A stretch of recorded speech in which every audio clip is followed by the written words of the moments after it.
This is Times Drive and I'm Joel Pereira.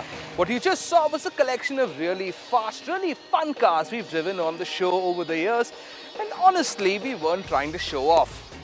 Okay, we were just a little bit, but the real point of that slickly edited montage was to show you some of the fast, fabulously expensive cars we've driven. To that list, we'd like to add one more. And it doesn't look like anything you just saw. It's stubby where the other cars were sleek. It's a hatchback like the Swift or the Micra where the others were lean and convertible. When they see it, girls squeal like little girls and call it cute. Ladies and gents, allow me to present the Mini Cooper S. About as much fun as a battle of drunken monkeys at an all-you-can-drink bar on Ladies' Night. Come on!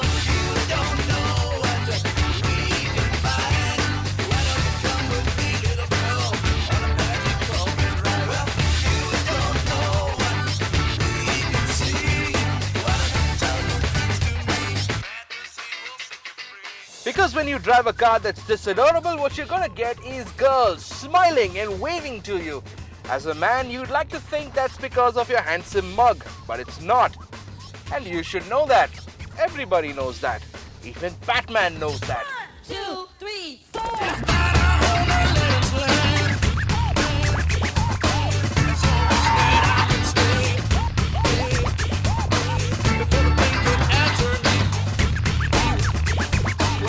Cute is fine till you hit the gas and hear that 1.6-litre twin-scroll turbocharged engine grunt manlily and lurch forward.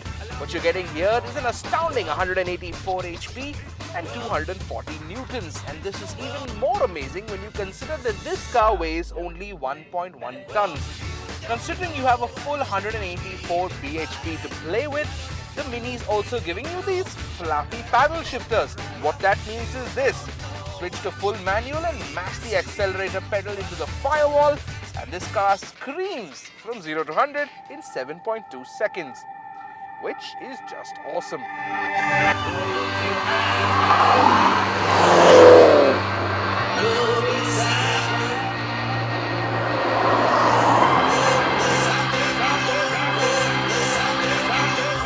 Now we've had some great 0 to 100 timings in other cars as well, but very few of them did it with so much panache, so much aplomb. And get this, the Sport Cooper sounds great even when you're slowing down with the mufflers popping and gasping, and yeah, that's awesome too. You've got a 6-speed automatic Steptronic gearbox with the flappy paddle shifters that I was talking about earlier. Shifts as quick as you want them to be, and if you want them even quicker, there's always the sports mode.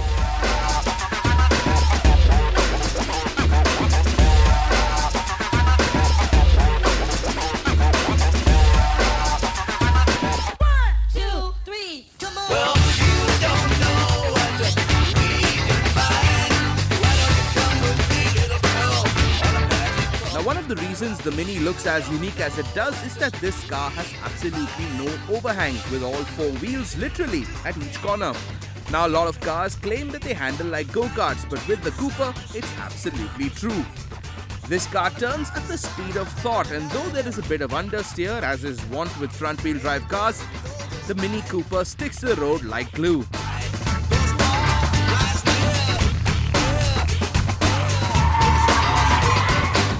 Not all fun and games though. The Swift suspension responsible for all that loopy fun. Yep, it's also an absolute ass breaker. Add run flat tires to the mix and you've got a car that judders over everything that's larger than a pea.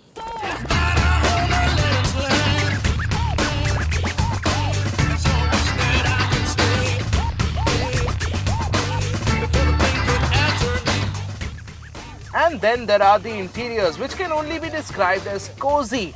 So pretty, but just cozy. Yep, it's got the kind of extravagant space management that would make the design engineers at Maruti Suzuki or Honda weep.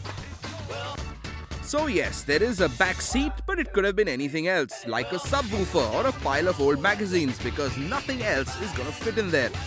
Redemption comes from the quirky design, and the entire no straight lines policy from the outside continues inside as well.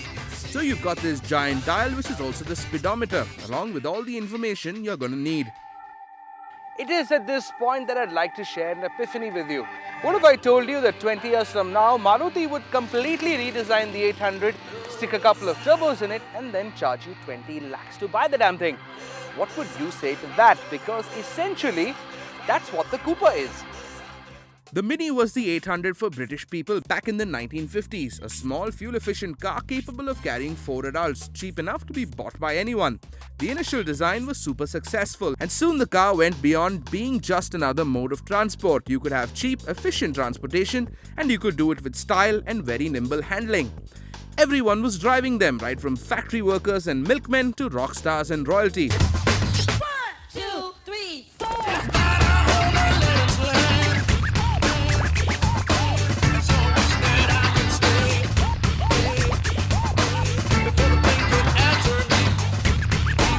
Which brings us to present day. The people's car of 1950s UK is now the lifestyle statement of the twin teens. And if you go out to buy this version, you're paying 28.6 lakh rupees ex-showroom. Of course, you could buy the regular non-turbo variant for 25.5 lakh rupees. And I promise you, that's as much fun. The question is, should you buy one? To answer that, you need to first ask yourself 2 questions. A. Do you have a lot of money? B. Do you like to have fun?